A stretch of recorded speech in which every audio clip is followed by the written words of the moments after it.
afternoon, everyone, and welcome to day 3 of the 2021 Virtual Seniors Forum presented by Age Friendly Edmonton.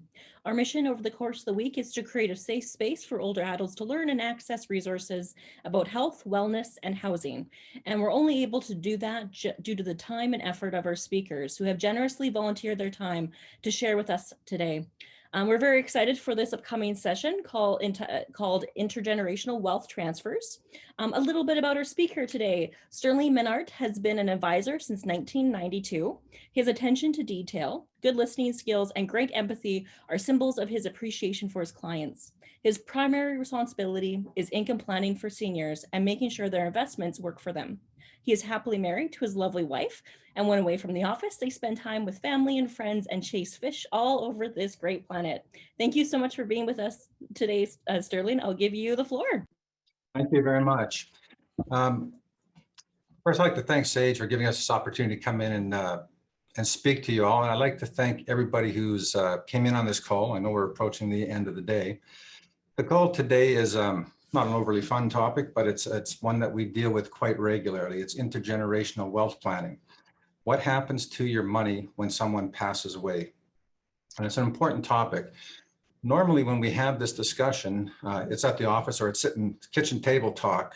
We're not doing it online, so I don't have a slide deck put together for you, but I'd like it to be an interactive conversation. If you have questions along the way, just feel free to jump in and let's have them.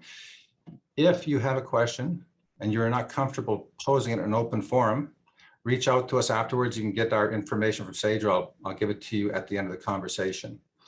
A little bit more bio about myself and my company. I own Menard Financial Services. We've been working in Alberta for going on 30 years.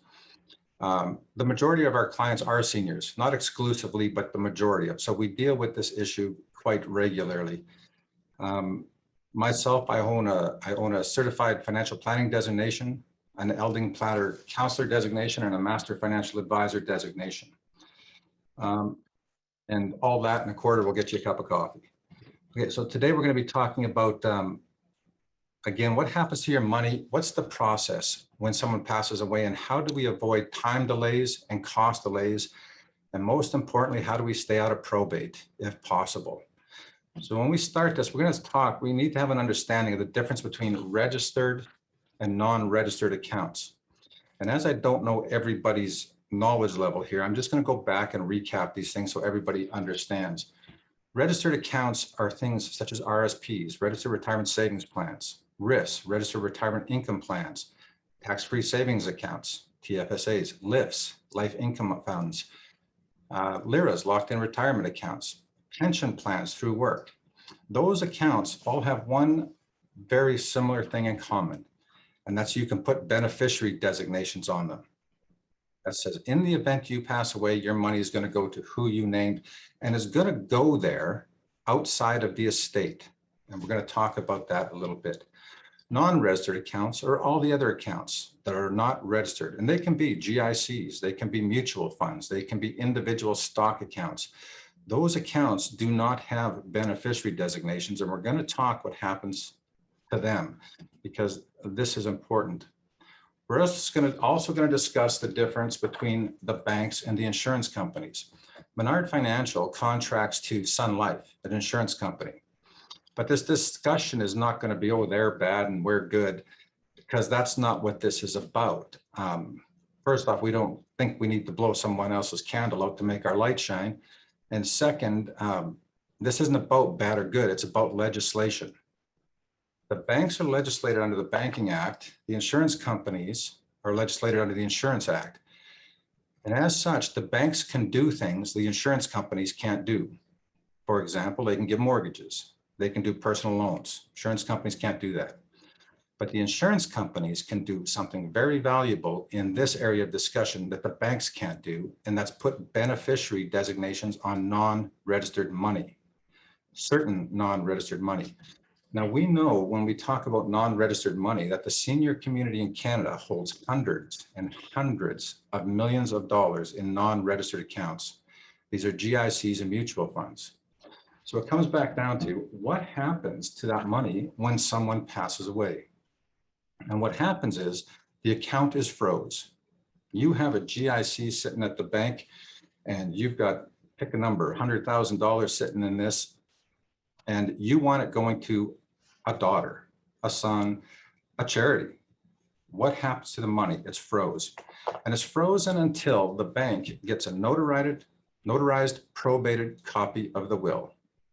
And I don't blame them, because what that does is it gives validity to the will, and it gives validity to the person acting as executor. Or else I could walk into the bank and say, I'm the executor of Mrs. Smith's account and I want to liquidate it. And they say, show me a notarized copy of the will. Now, the issue with this is it takes time. You have to go to court. You have to file for the probate. And we've dealt with 3 of these in the last while. One took 6 months to complete. One took a year to complete. One took 2 years to complete the probate of this. And these are times that the money is just sitting there in limbo. Now, if the money is in a GIC type account, it's locked up at a guaranteed rate. I guess no harm, no foul. It's just the people that you want it to go to are not getting it in a timely manner. That's one problem. Second problem is that mutual fund money that's sitting there, once we report that someone has passed away, you cannot touch it. If the market's going down and we want to move to a more safe place, can't do it. So if you get a 2000 or 2008 situation where we're getting market crashes, money's going down and there's nothing you can do about it, okay? So lots of times what the banks will do to try to circumvent this problem is they'll put joint holders on the account. So if you're a married couple, husband and wife, one person passes away, the account just goes to the other. That's great. These problems always come into effect on second deaths, because usually, especially when we're dealing with the seniors, they're now getting older, and we've had presentations today about frailty, cognitive issues. They become a problem, and so they'll bring somebody in and they'll put them joint on the account. Now, the mechanism that the bank tries to use to fix the problem is sometimes what causes the problem. And I'll give you an example of this. I had a client, 71 years old, was a co-executor on her dad's estate who passed away. They had a big farm up north, and there's 4 daughters, and they're all 70s into the 80s. And my client was co-executor, so the executor's job is to go around, gather up the assets, pay off the debts, and distribute the residue of the estate. So she's up there gathering up the assets, and she found an account that the sister had not disclosed. This account was a multi-6-figure dollar amount, very large amount of money. And when she confronted the sisters and like, how come you didn't disclose this to us? She said, no, because that wasn't for you. Dad wanted to have me have it. That's why he put me joint on the account. Now, client phones me, she's all in panic, and what do we do? And I said, well, the Supreme Court has dealt on this 4 times. And each case, the siblings won because they ruled that the money was not put into the account for the intended purpose of the child having it. It was put in the account to help dad out with the day-to-day stuff. It was to ease the load, right? I said, you're gonna have to get a lawyer, an estate lawyer, and you're gonna have to go to court. You'll win, but it's gonna cost you a lot of money. And that's what happened. She got a lawyer, she went to court, cost $60,000, and they won. But it did something very bad to the family. Because like I said, these were 4 siblings. And when we talk about siblings in these situations, you got to remember, these are senior parents who are 70, 80, 90 years old. We're not dealing with 20-year-old children. These are 60, 70-year-old children lots of times in lots of circumstances. But what it did was divided the girls into 2 camps, and they will never speak to each other again. And I'm sure 100% that that was not the intention the father had when he was doing this work. So we come back and say, well, how do you avoid this situation? So when we come back, we talk about banks. Like I said, banks are legislated under the Banking Act, insurance companies under the Insurance Act. And what the insurance companies can do is put beneficiary designations on non-registered money. Now, this is a very important thing because the insurance companies have fixed rate products like GICs. They call them accumulation annuities. Nobody knows what that means, but they're the same as a GIC. You lock 1 to 5 years.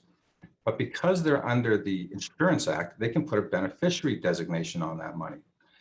They also have segregated funds, which are the equivalent of insurance company mutual fund. And again, at Menard Financial, we do all of this stuff. So this is just a product over here, but they can put beneficiary designations on it. And I'll state also for public knowledge that anybody who's got a mutual fund, and it doesn't matter whether it's at a bank, an insurance company, a brokerage house, it's non-registered, upon death, it's frozen. We've had it happen many, many times. Money's frozen. So how we guide clients through this is transition of assets. And again, it's not the banks are bad. It's just we're trying to structure this stuff so that when someone passes away, the money can go to the people they want it to go to in a very efficient manner. And we do that using beneficiary designations. So the first thing we'll look at when we're assessing the money is, again, registered and non-registered accounts. Remember, the registered accounts all have beneficiary designations. We know they're going to bypass the estate and don't have to go through probate. And when we talk about probate too, I'll say this quickly. So we've had these situations where the lines have been long. It takes a long time sometimes to get this done. And I keep saying we've got the baby boom population, which was the largest cohort in history, is aging. I say as we move forward, we keep telling clients, you think the lines are going to get longer or shorter? They're not getting shorter. So this estate planning is important work. So the first thing we'll look at is we want to move money to stuff with beneficiary designations, anything we can. Tax-free savings account are a good place to start. You have successor owners, which are spouses, but underneath that, you can put beneficiary designations. So for us and for me, it makes 0 sense to hold money in a non-registered GIC if you don't have a TFSA, or if you have a TFSA. If you don't have one, set one up, move the money over there, because you get an added benefit. You get the tax sheltering of the tax-free savings account, but you also get the beneficiary designations for the estate planning. In the event something happens now, what happens is instead of having to go through probate, remember I said in cost, in Alberta, probate cost is not a big issue. It's around $600. It's time delays. But we have clients, because we're licensed in British Columbia also. In British Columbia, there's no cap on probate. It's based on how much money you have there. So if you're sitting on lots of dollars, this can be Ontario's the same thing. It can be a very costly thing. But what happens here is if you have beneficiary designations and someone passes away, they come in, they fill out a beneficiary claim form, and you can have a check in generally 10 days. So 10 days or up to 2 years. You know, that's the issue with it. And that's the work we do. And we're doing it with lots and lots of people because there's becoming lots and lots of seniors to do this work with. And outside of that, it's pretty cut and dry. The segregated funds inside of insurance companies, like I said, are the same as mutual funds. You could have the exact same mutual fund in a mutual fund format or a segregated fund format. The difference is the segregated funds have beneficiary designations. They also have higher costs because they have other guarantees on them that mutual fund doesn't have. So it always comes back, and I always tell people there's no such thing as the perfect financial product. This one costs a little more, but it gives you this benefit. This one costs less, but you're going to have this problem. You know, it's what's important to you. And when we talk about the children, it might not be necessarily just children either. You may want to leave money to the charity and you want them getting this money quickly, right? So the way to bypass all that stuff, like we said, is transfer the money. I said, if the money's sitting in the GIC at the bank and you have a rep who works at the insurance company, and to clarify, we're talking life insurance companies, Sun Life, Manulife, Canada Life, whoever your rep is, they have the products available that will allow you to put beneficiary designations on that non-registered money, allowing you to bypass probate. So it stops the time delays and doesn't cost you any money to do it. When we structure these things for clients, we're always looking at this and structuring everything. We have the registered accounts. We're sure the TFSAs are full. We get the non-registered money into the accumulation annuities or the SEG funds for the beneficiary designations. And we can have nothing that has to go be probated. Everything's just done, easy and simple. And that's how we like to have things. Any questions?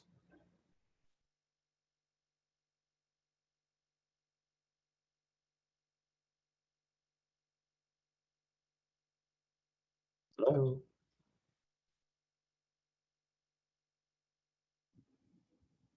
Doesn't look like we have any questions in the chat box, but if anybody would like to type out a question, please feel free. Oh, we have one just in the Q&A box. So Sterling, if you look at right at the very base of your Zoom toolbar, questions will pop up right there in the Q&A. How about taxes? Okay. Oh, let me get rid of this here. Taxes is a different issue, but it's a big issue. When we come back and we're looking at couples, and this is important to understand because I talk to a lot of people and they don't understand this. Registered money can flow tax-free to a surviving spouse. Not a problem. The tax problem comes on the second death. And when I sit down with people and we're working with them, they have money sitting in their RIFs, you know, and I'm just going to use an example of the number. They have $150,000 in their RIF. I said, well, what happens if I pass away now? So, well, I'm going to give the money, you know, to my children. I've got 3 children. They're going to get the money evenly. I said, no, they're not. I said, do you realize that the CRA becomes one of your primary beneficiaries? And they said, well, what do you mean? I said, registered assets, RSPs, RIFs, were never tax avoidance. They were tax deferral. And they were tax deferral until you start taking money out of the account, at which point you're taxed on the amount you took out at your marginal tax bracket, or until the day you die, at which point the whole thing is deemed to have been disposed of on the date of death. So if there was 150,000 left in there, your tax bracket just popped up and they become one of the primary beneficiaries. So this is really important. Again, when we're doing estate plan, I'll give you another situation that I just dealt with last week, because I had a client phone me up and say, listen, we have $500,000 sitting in our RSPs and our house is worth $500,000. We're redoing our will right now. And we want them to have it equally. So I'm going to give my house to one and the RSPs to another. I said, it's no good because it's not equal. And they said, what do you mean? I said, well, the RSPs are going to be fully taxable at $500,000 if you both died tomorrow together. You're in a car accident. I said, and you're going to be taxed a good chunk of that at 48%. So your 500 might now end up being about 300. So, and the personal residence is all tax-free. So one gets 500, one gets 300. Well, that's not what we want. I said, yeah, so that's why you need to understand this stuff a little bit. And these are estate planning issues. But the non-registered money, depending what the vehicle is. So let's say, again, you had $100,000 in a non-registered mutual fund, right? And that's the adjusted cost base. Now, let's say the adjusted cost base was 50,000. That's what you put in, and it grew to 100. That 50,000 difference is a capital gain. So when someone passes away, again, that gain is triggered. If you're in an interest type vehicle, right? So let's go back a second. So that gain is triggered, and that is dealt with on your terminal tax return. The executor has to file a terminal tax return, and that comes there, right? So are you saying, how do I account for taxes that there might be there if I'm going to have all the money go to a beneficiary? If that's the question, yeah, that's going to have to be dealt with, and perhaps you make accounts for that, where we're going to come back and say we're going to hold back a percentage for the estate. Or it depends on the situation. And I'm telling you, there's no rules of thumb to this because nobody's situation is the same. Everybody's individual. They might have one person say, listen, this money's going to go to my daughter. My daughter and I are tight, and she's going to handle this. If she's got to take money out of her, which we just gave her to pay the taxes, it's got to be paid. And remember, the executor is responsible for paying the taxes. Okay.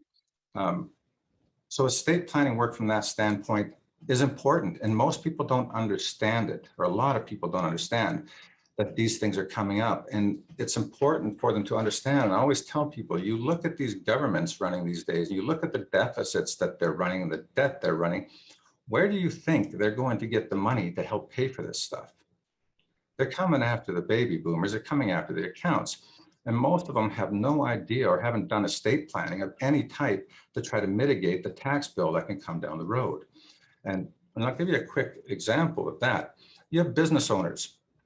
I own Menard Financial Services. You know, they come back and they say, upon my passing, I've got a deemed disposition of the company. What was the company started for? Well, the share we started up, the share value was 0. What's the value of the company on the date of death? Value is X. We'll say it's $1 million. And they come back and say, okay, you've got $1 million capital gain. So now the company has got to pay tax on $500,000. spend, and you can roll $500,000 out to what's called a capital dividend account, but there's still $500,000 sitting in there. How do you get that out? The executor has got to pay a dividend. You're getting taxed on it again. And there's ways to circumvent this stuff, but it requires planning and it requires some work. Again, and tax is a whole different long topic of conversation, but I hope that answered your question. Any other questions? Does the beneficiary pay tax? Oh, yeah, okay, on the registered holdings. The estate has to pay taxes on the registered holdings. The executor is going to file a terminal tax return, and it's going to be to the estate of the deceased, and they have to pay the taxes. And it looks like we also have another question just in the regular chat. Yeah. And also, oh, sorry, you might have already just got this one from Margaret. I was looking at the wrong chat, I believe. Does the beneficiary have to pay taxes on non-registered holdings? And then in No, the estate does again. The beneficiary never pays tax. It's the estate pays the tax. But if the beneficiary, and this is why you got to be careful with this stuff too, because if there's multiple beneficiaries, say there's four siblings, and one of the siblings is acting as the executor, and the beneficiaries on the money, non-registered money, has been equally 25% each. But now the executor is filing a terminal tax return. There was a capital gain on the non-registered money, and there's a tax bill. We'll say the tax bill is $10,000. Okay, the executor's got to pay that. Where does that money come from? If there's not money within the estate, for example, from the sale of the house or other assets, savings account at the bank, these types of things, they got to go back then to the siblings and say, hey, I need some money. And if they get along, that's great. But if they don't, and one of them flips you the bird, well, you got a problem. And it's a problem you've got to deal with as the executor, because the other person has no obligation to give you anything back. So it's got to be planned for properly.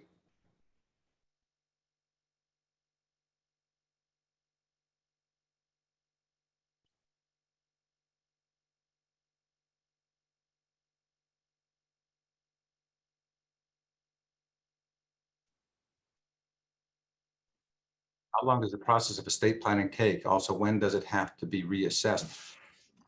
The process, it depends. We're going to deal with that. And this is the problem we're having. How busy are the courts? Does someone contest the will? You want to avoid someone contesting what you want? Put beneficiary designations on it. It is the simplest, cleanest way to avoid fights, way to avoid anything. It's just put beneficiary designations on it. Then it's your instruction. It takes 10 days. Once a funeral director certificate is received, and once the beneficiary claim form is filled out, 10 days, you have checks. Okay, hope that answers that. But you're not telling us what to do to avoid large taxes to the Canadian government. Well, again, I'm not, because that wasn't the topic of this conversation. And it's lots of things you can do. Again, depends whether you're a business owner, depends whether you're an individual with lots of registered assets. One of the things we recommend, like we see out there all the time, we hear this, that seniors don't have to trigger their RSPs until they're 71. So they should leave them there until they're 71 and spend all the non-registered money that they have, and then trigger the RSPs at a later date. And we say, no, that's absolutely wrong. We should be depleting the RSP assets, the registered assets, for a couple of reasons. One, when there's two people, we get the income split, right? So great, the first tax bracket rolls up to about $49,000, and we want to pull money. We look at the CPP, the OAS, where's your income coming from? That difference up to 49,000 registered assets, we pull it out of there. And I've had seniors say to me, well, I don't need that much money. I said, it doesn't matter whether you need it or not. It's the lowest tax bracket we're ever going to get it out at, so let's get it out. And if you don't need it, we can roll it over to your tax-free savings account. If that's full, we can roll it over to an open account in what's called a corporate class structure to help reduce taxes. Because the alternative is that if we leave it there, and I said, I've got clients with 7-figure amounts in registered money, and they pass away. When they pass away, we got monster tax bills. So we structure, we call it constructive deconstruction. We want to start drawing these things now. I got clients who are retired in their 50s. We're pulling money out of the registered assets. Because remember, What we didn't have until 2009 was the tax-free savings account, where again, we got tax sheltering of money, but it's never taxable. So we want to leave this grow. And the non-registered money, once we've depleted these registered assets and we're left with a pool of non-registered money, we can create income streams off of what are called T-class funds. You pay no tax. I'll give you an example of that. I had a farmer, sold his farm for $2 million, and he had no other income, CPP and OAS. So we created T-class, and on T-class funds, you can do an income stream from 0.25% to 8%. So we did it at 5%, created a $100,000 a year income for him. None of it is reportable on the tax return until the adjusted cost base gets to zero. And that's a different conversation. But it takes about 15 years to get to zero. So no tax reported on the tax return. So as such, on the Canadian tax return, classified as a low income senior, apply for guaranteed income supplement. And that stuff's available to many seniors out there. They're just not aware of it. Okay. So how do you reduce the taxes? Avoiding tax or eliminating taxes, you can't. It's how do we reduce them? And we reduce them by starting to pull the money out of those first tax brackets, drain those accounts, and supplement with other accounts that are tax efficient, like the TFSA or using T-class funds. If you don't have those and it's just the registered accounts, like I say, every situation is different because every person is different. Every person's situation is different. And we have to look at them on a one-on-one basis. Businesses, if you're owning corporations, there's insurance tax shelters. We set these up inside of the corporation to move the money into this insurance contract because the insurance contract upon death can come out of the corporation again through what's called a capital dividend account, pay no tax in most instances.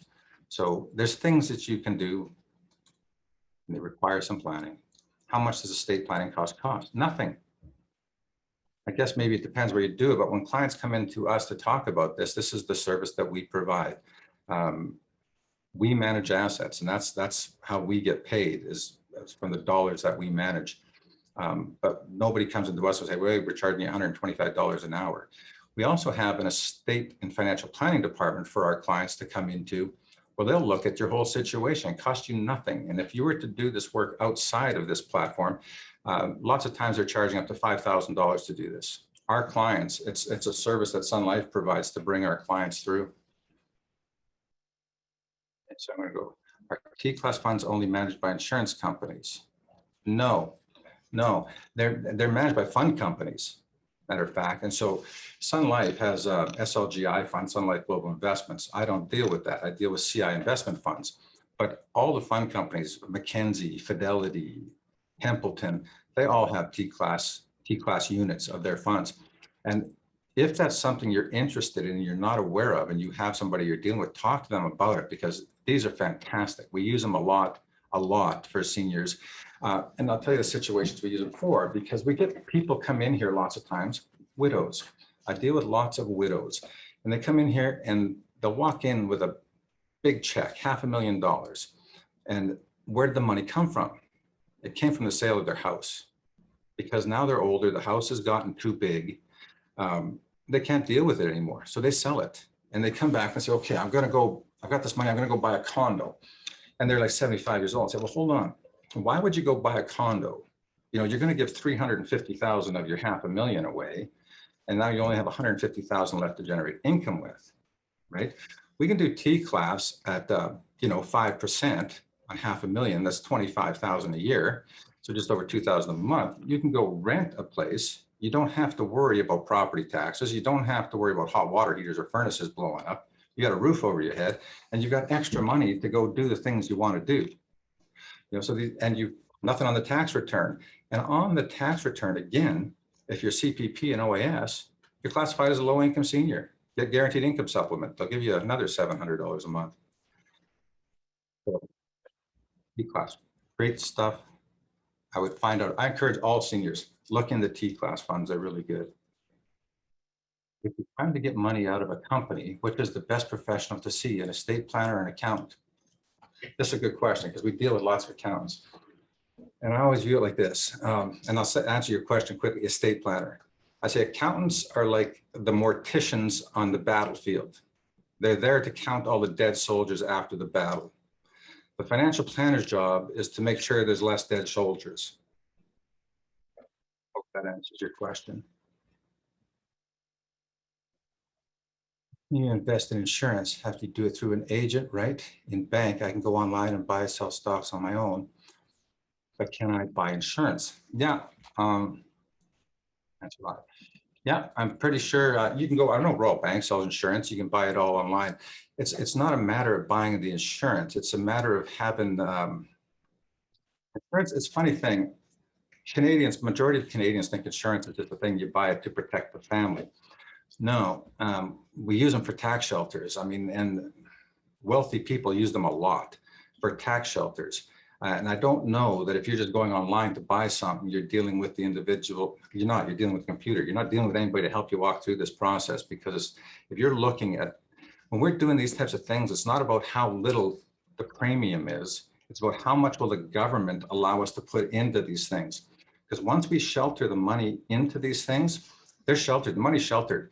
The growth is non-taxable at all. And you got inside of these policies, there's investment options, just like outside of the policy. But while they're in there, there's no tax. And in the event somebody passes away, the insurance is tax-free. All the money in the policy is tax-free. All the growth inside the policy is tax-free. And that's why we use those. But you need somebody to guide you through that, I think.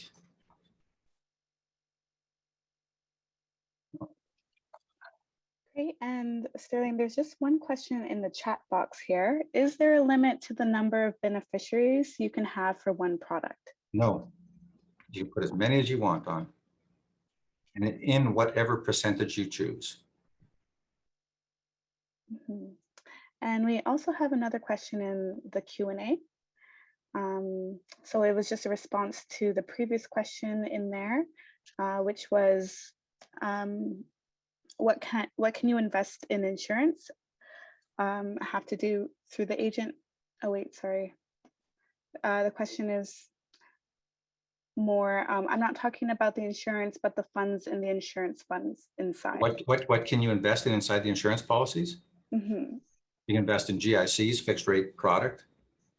You can invest in mutual funds from US equity, Canadian equity, global equity, bond funds. Same thing, all the same things you can invest with outside of it.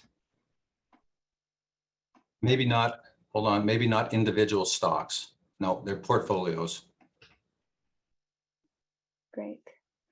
And there's just one more question from Margaret. Is there an age cut off for insurance? There's an age cutoff where it doesn't make sense to get the insurance. The biggest problem that we kind of find two problems. One, we find the people with the money who want to do it, but they're not insurable. Remember, the insurance sounds like a great option, but you have to qualify for it. And a lot of the seniors aren't insurable. They have health issues. And then you got the other problem, which is the people who want it and are healthy, but don't have the money to do it. You know, so there's no age cutoff. It's just cost. I mean, costs become prohibitive as you get older, right? And that's why we tell people too, you got to be able to, when you're younger, to be able to look forward a little bit to plan for these things, because if you're trying to fix the problem when you're 80, it's a tough thing to do. I mean, we can structure investments to get the beneficiary designations on them. That we can do. But buying insurance in later ages, I'm sure as a lot of people on the call can attest to it, it can be difficult. Well, maybe we'll give another minute to see if there's any other lingering questions. Sure. And Sterling, what's the best contact information for folks who, if they do have questions, maybe in the next couple of days, how can they reach out? Sure. If they want to go online, they can find us at menard.financial@sunlife.com. They can reach us at 780-467-5565. And I would say to people, if you have questions, don't hesitate to call. That doesn't mean you have to do business here or anything. We'll answer whatever questions we have for you as good as we can. And you can go whichever direction you choose. Wonderful. Well, thank you so much, Sterling, for this incredible session and for sharing all your information. Again, if anybody has any questions following up, please don't hesitate to reach out to Sterling or reach out directly to Sage, and we can get you in touch with him.